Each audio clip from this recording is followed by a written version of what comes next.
Our passion didn't start with the mouth. It started with people, with the well-being of the profession. And if you're like me, maybe a little bit of your nerdiness and all things tech too. We all want to love what we do, but the truth is, burnout, people problems, and glass ceilings can keep us from doing what we set out to do. So let's get back to the heart of connection. Welcome to the Dental Handoff. This show is about passing you the knowledge, the habits, the systems, and the strategies to lead your teams, lean on your tech, and listen to your gut while you take care of people and truly the overall health of our communities. Let's stop using the wrong end of the toothbrush, y'all. My name is Dr. Kelly Tanner. Oh, and uniquely, I'm a dental hygienist too. You can consider me a guru in the dental and leadership industry. With over 3 decades of experience, my goal is to take you to the next level by empowering growth, perspective, and confidence. By identifying the gaps, recognizing the plaque, and extracting the truth with the other experts in the field. I'll share their stories, empower you to own yours, and elevate your passion in the process. So have a seat in the chair, put on your bib, and let's get to work.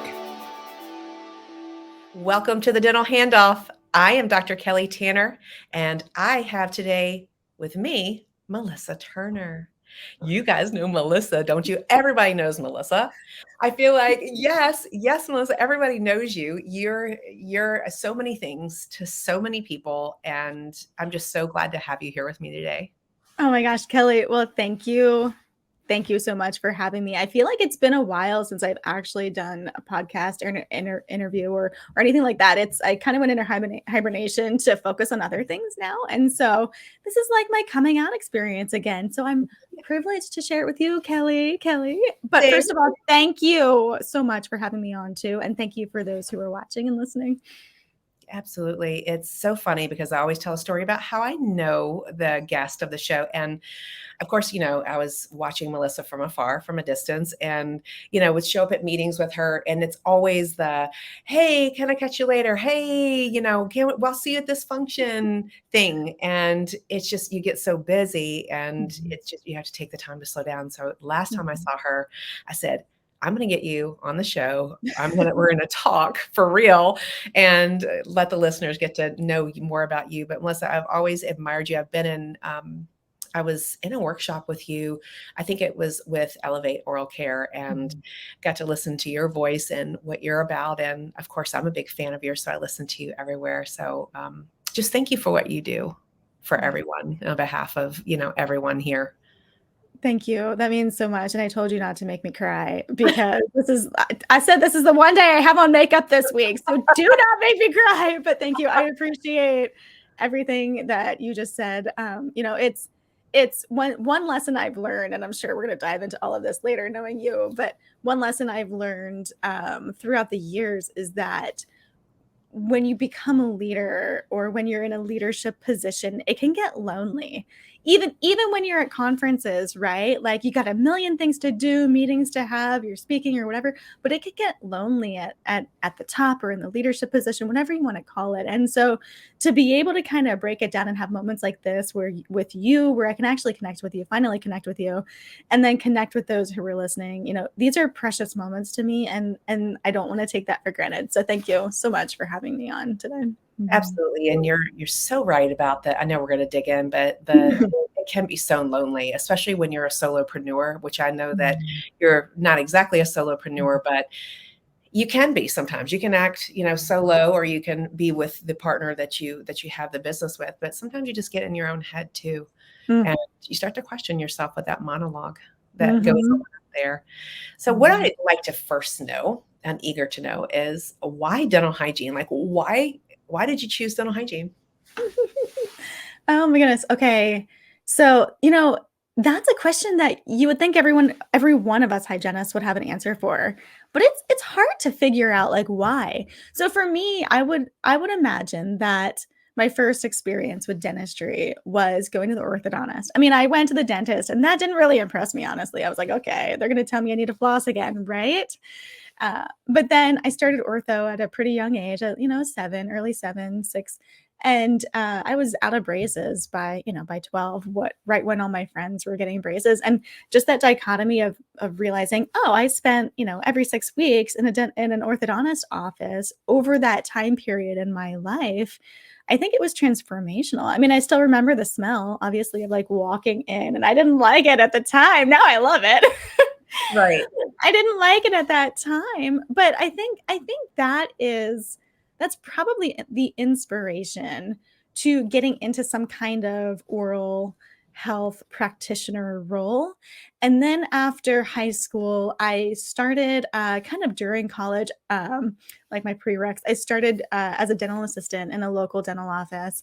And the hygienist there, her name was Julia. She might even be listening. Hi, Julia. But the hygienist there, this was in Pennsylvania.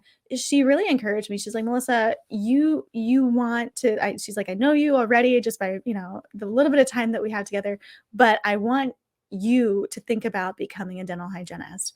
And, that was really the first time I was in kind of a mentorship role where somebody was like, hey, Melissa, like, you'd be great for this. And so that's the path that I kind of went on, and it was a great path. But I have to say this, Kelly, and I'm curious to see if you went through this too. The first couple years of being a clinical hygienist was tough. It was tough because I got bored. I was like, this is hard because I don't feel autonomous. I don't feel like I can make my own decisions. And it was just day in and day out of the same old. And I'm a very creative person. And I was like, I can't figure out how to get creative with this. And I was even, restoring, I was an EFDA as well. So I could restore some fillings and things like that. So I was getting a little bit of creativity, like art project kind of type stuff in my day, but it wasn't what I wanted. And so backtracking a little bit, that's when I realized, what I really want to do is become a business owner within dentistry. And so then that's kind of my longer story of why I'm still a hygienist, but not necessarily as clinical as I once was. And I think you're so right in that, because as you were saying that, I was thinking it was around year 2 or 3. It's almost like, and it's not that I didn't love it, because I loved it. I still love it. I love getting my fingers wet and doing that and being with the patient, just that oneness with the patient, because it's all about people and that connection that you build, which was my favorite part, and changing lives and making smiles. So there's a lot of my favorite parts, all my favorite parts, but I felt like the walls were closing in on me. I was like, what else? What else? I feel like I felt a calling. And it sounds like that you experienced the same thing. And yes, I can keep up. I mean, you're an EFDA, so you totally know what it's like to do other things other than, just the entry level dental hygiene scope and what you learn in school. So what was it that made you say, I want more? What was it that made you do that? I think for the first, probably for the first 10 years of my marriage, we'll switch gears here. I was traveling, and this is a huge part of my story. I was following my husband's educational journey around. And so it meant 1 year here, 2 years here, another year here. Like, we were all over the world in essence. And so it was during that time that I started to feel a little bit stuck in the op, because I was doing a lot of temping, short term, maternity leaves, like doing just whatever I could to fill the space. And I think that was once we kind of toned down the traveling, I think that's when I realized, hey, I'm in one location now for 4 years. What do I really want to do with my career? What do I really, do I want to be 40 hours in the op, which is great. I love that. Like you said, I love that being with the patients, getting that connection. And I love the technology that we get to use every day. But it was just one of these things where, okay, I'm a little bit more settled now. We were just having kids too. And now I was like, okay, I got to get my priorities in straight. What can I do? What can I do clinically? What can I do out of the op, but still be in dentistry? And so that transition kind of happened, while we finally settled down from traveling, from living here, there, and everywhere. Yeah. Yeah. And too, I think that whole saying of when you're just still, just be still and you sort of find it. It's because it's in that constant movement that sometimes we get so busy and caught up in what we're doing, what we think we should be doing. It's when we slow down that we find ourselves, we have that sense of self-awareness. Amen. And we're able to say, okay, well, how does this actually feel to me? And is this what I want? Yeah, I Does think that so feel too. like it's true for you? Oh, certainly. And bringing humans into the world, having children, whether you birth them or adopt them or foster them, or even having plant babies or fur babies. I mean, that's a privilege, and that's a way to it's a good excuse to reset your priorities and to be still and to say, what do I want to spend my precious time on now? Now that I have these beings that I need to care for that rely on me, right? What kind of legacy do I want to set up for them in the future? And so for me, what you said definitely applies. And then this also applies. It's all about, okay, like we only have one life and it's YOLO, baby, YOLO. You got it.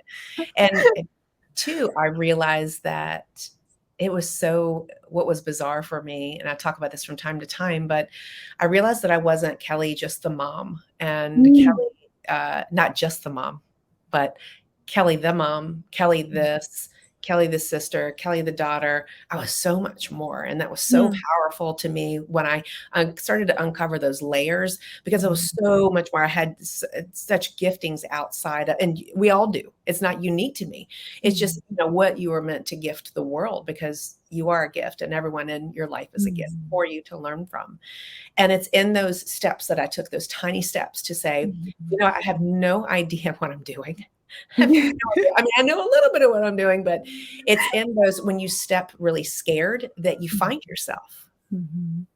So it sounds like that you went out of the app, you became a mom, and then what from there? What did you do? You started your own business. Tell me more. Well, so the story goes, I had my first child when I was in Minnesota, like northern Minnesota. We moved there. I was 8 months pregnant, didn't even own a house yet, didn't know where we were going to live. And I couldn't work clinically at that point because I chose to stay home with my kids. I could work on the evenings and weekends, but we were small town Minnesota. Nothing was open evenings and weekends. And so I'm like, that's when I started to organize my priorities. I'd be nursing a kid or breastfeeding, breastfeeding on the one side, or pumping on the other side. And I'd be sitting there thinking, what do I want to do in my life? What are my strengths? What are my passions? Where can I take this? And so it was at that point, literally, I was exhausted, depleted in the newborn stages, right? I had a rough pregnancy, rough delivery. 2 or 3 months into having my first kid, I was like, okay, I'm going to get my crap in order with my career. So what are my passions? So for the first time in my life, I made a 10-year plan. A 10-year plan. And I said, okay, for the first 2 years, I can't get out of the house a lot. I'm going to, hit the journals hard. I'm going to write as much content as I can. Then for the next 2 years, I'm going to get as many speaking engagements as I can. And in the meantime, I'm going to social network the heck out of everybody, right? And so I came up with this 10-year plan. And then, of course, it's changed, right? But that was the start of, okay, Melissa is not just a mom, not just a hygienist, not just, a 20-year-old anymore, not just even a 30-year-old anymore. She is not just that. She is whoever she wants to be. And I love talking in third person because it puts it in a whole other perspective. It sure does. It sure does. It's like, it makes it real, doesn't it? It does. Like you're narrating your own life. Yes. One of my favorite things that we all know Sonia Dunbar. She's my very good friend and business partner in several of my businesses. But one of the things she says is be nice to yourself. Be nice to my friend Melissa. Like she'll say it to me and it'll just put it in a whole new perspective. And I'm like, of course, I'm so glad that she's saying that to me to bring that new perspective of be nice to myself, be nice to, and then I start bringing out the third person. And of course, then I'm talking to myself in the mirror in the bathroom and my husband comes up like, Melissa, what are you doing? Yeah. Who are you talking to? Myself. Myself, obviously. Obviously. Could you hear us talking? You can join the conversation, but it might get awkward. So then you went and you discovered this and and when I tell you, I won't go into it now, like how similar we were. And I was like inventing patents while I was nursing. And my mind couldn't stay still. I wanted to, Yeah. I just wanted to. And so where did you start after that? I mean, because now, I mean, you have a mobile dentistry company. You have a podcast now. You have many things other than what I even know about. Like, what was your first thing? What was your win? What was your fail, would you say? And some advice from that. Oh my gosh, win and fail. I think my biggest win was learning to trust my gut.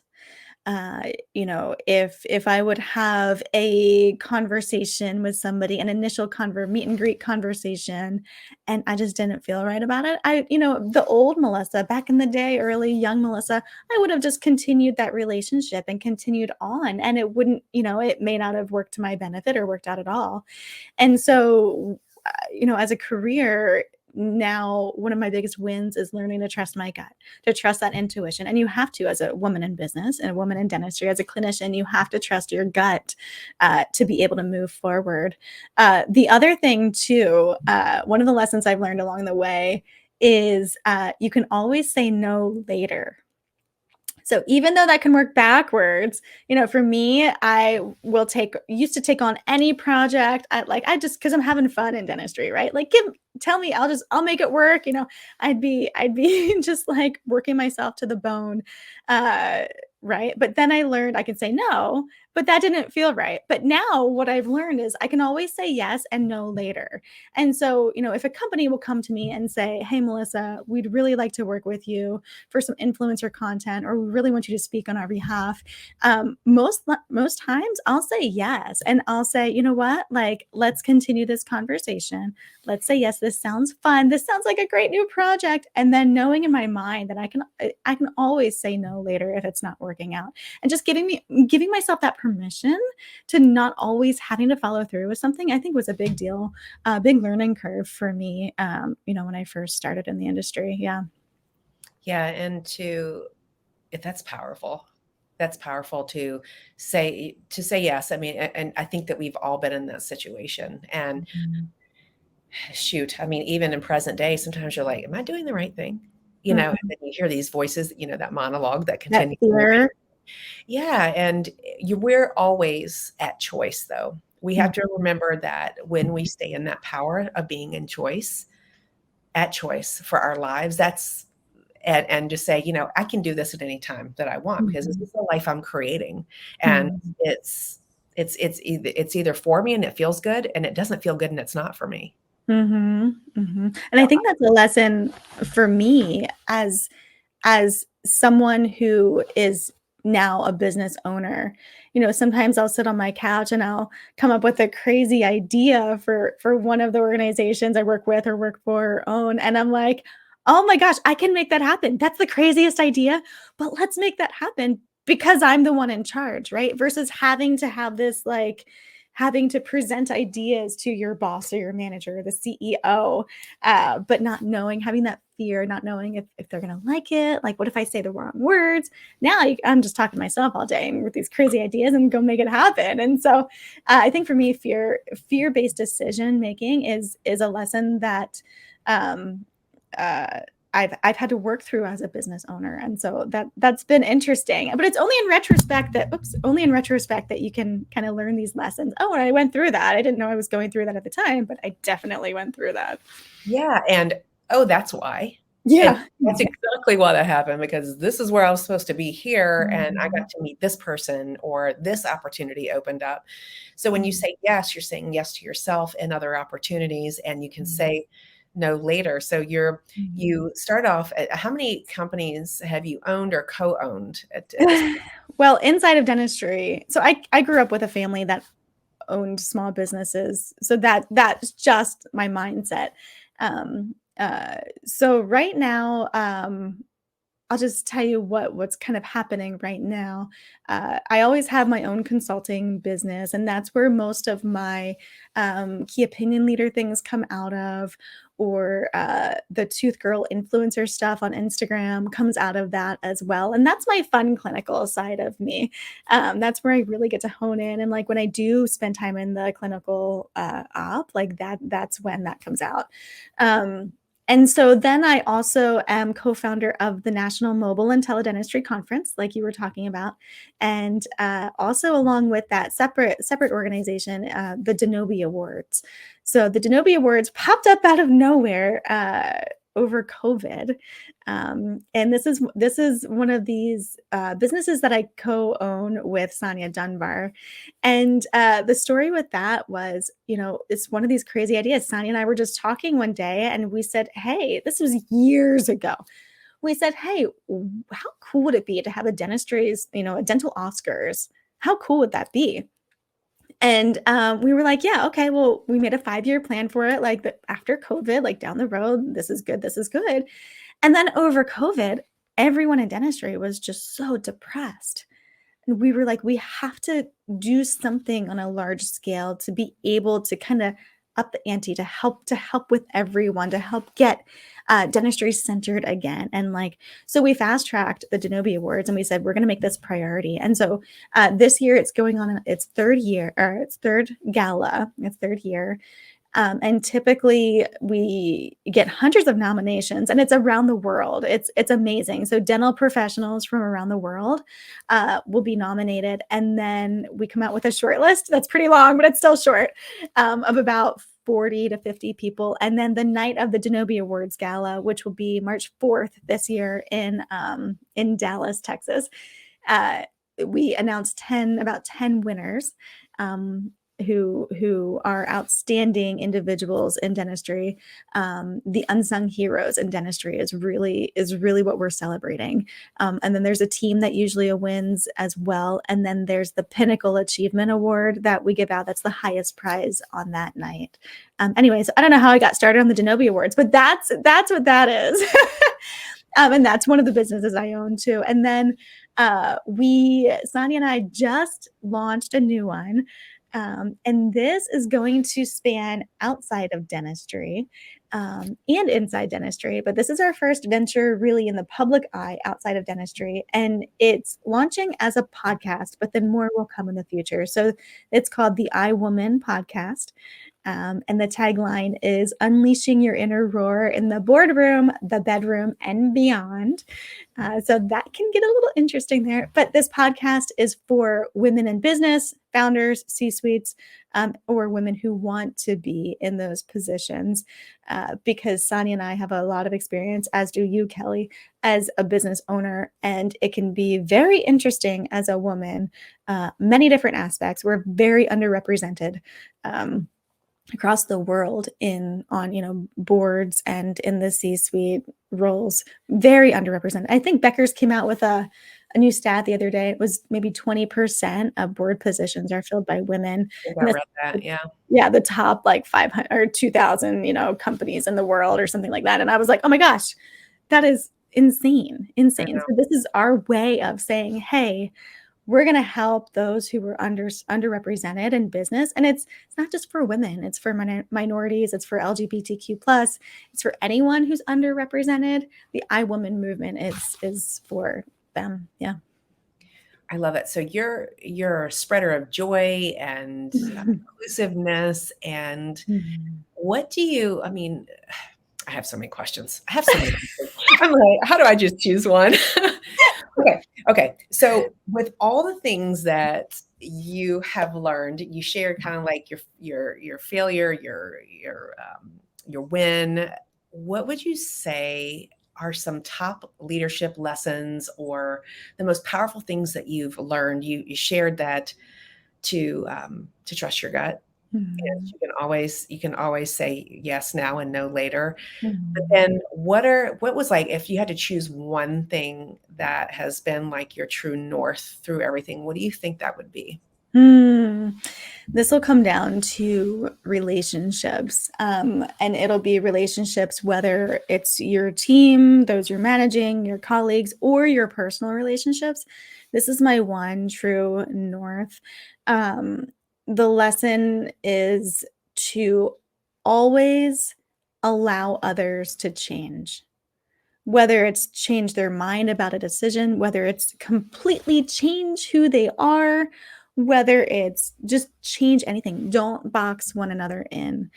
I've gone through periods in my life, in my childhood, in my adulthood, where I've completely reimagined myself. And, who I was when I married my husband 15 years ago is not who I am today. And even through, all those 15 years, he's changed, I've changed, and we've changed multiple times. And I think that is the biggest gift that you can give someone, whether it's a coworker, whether it's, a friend or a life partner, is allow them to change. Don't assume that you know what they're going to say, and this comes out of hardships that I've been through in my own life. I was very shy as a child. I remember just blushing all the time. Anytime somebody would talk to me. And I had the opportunity, when I was going into freshman year in high school, I had the opportunity to go to a different high school that was out of the district. It was a private school. And my parents gave me the choice. They said, Melissa, you can stay in the public school district that you're going to, or you can go to this other high school. And I said, you know what? I want to start over. I want to become the person who I know I want to be at like 14. I don't know how old you are when you're a freshman. And so I started that high school, that freshman year, going around and talking to everybody, getting out of my comfort zone, like really promoting what I wanted to be. And that's who I was, at my heart. So I think that's the biggest life lesson in business and in personal relationships, is let others change and completely change. That's a gift that you can give them. Oh, that's wow. Yeah, I think I did that at age like 16, where I just decided that I was like, you know what, I have to decide what I'm going to do and who I'm going to be and who I'm going to show up as. Again, we're always a choice. And I think another way to say, allow people to change, allow that in them. And I think another way that we hear it too is remain open-minded about what you think is true, right? And what we think should be happening, because, we can judge people for whether they're right or wrong, but they have a reason. We all have a reason why we're doing what we're doing. And if you listen and remain open to that reason, you can learn a lot from another person. That's exactly right. And, as I look at my kids, I always look at my kids and, learn more about myself as I'm watching them. But also I see them interact and I learn life lessons all the time. And one of the life lessons is, they're together all the time. I have an 8-year-old and a 6-year-old, both girls. They don't share a room, but they're together all the time outside of that. And what happens is I see them get stuck in an argument, and they'll try to work it out, but they'll get to a point where they just need an excuse to change. Like they just need to get distracted, or they just need like me to come in and say, okay, guys, let's just drop it. Let's move on. And that kind of a thing too, like in those moments sometimes, or if you're having an argument with your life partner or spouse, you just need that like icebreaker to get out of that argument and allow us to change out of the negative mindset or whatever situation was in. Yeah. Exactly. For someone to say, okay, that's enough, you guys. Is this really worth it? Or, and sometimes too, it's that shift, that, that turn in conversation that makes the difference of having the conversation go in a constructive way or not a constructive way where it could be damaging or harmful to the other person. Because you have to realize, back again, it's like to that self-awareness of what am I really trying to do here before you take action on it, and checking your emotions. With that. And that's such great advice and such great insight, Melissa. Thank you. Wow. Yeah. What an amazing career. And I kind of like want to have you back for like part 2 through 10. Okay. We're going to do it tomorrow. More about myself to come. But I'm just so grateful for you. And again, I'm just so grateful for you and getting to connect with you. How do people find you, get more of you, work with you? How do they find you?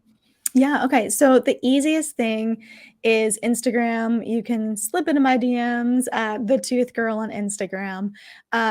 Other than that, you can go to my website at melissakturner.com. And you can always try me on other social platforms, but you might not get an immediate response. It might take a couple of weeks, but Instagram and then melissakturner.com are the two that I typically send people to. Awesome. And then we have her direct linked up information in the show notes as well. So Melissa, thank you so much for being here with me today. It's been such an honor and pleasure to be with you.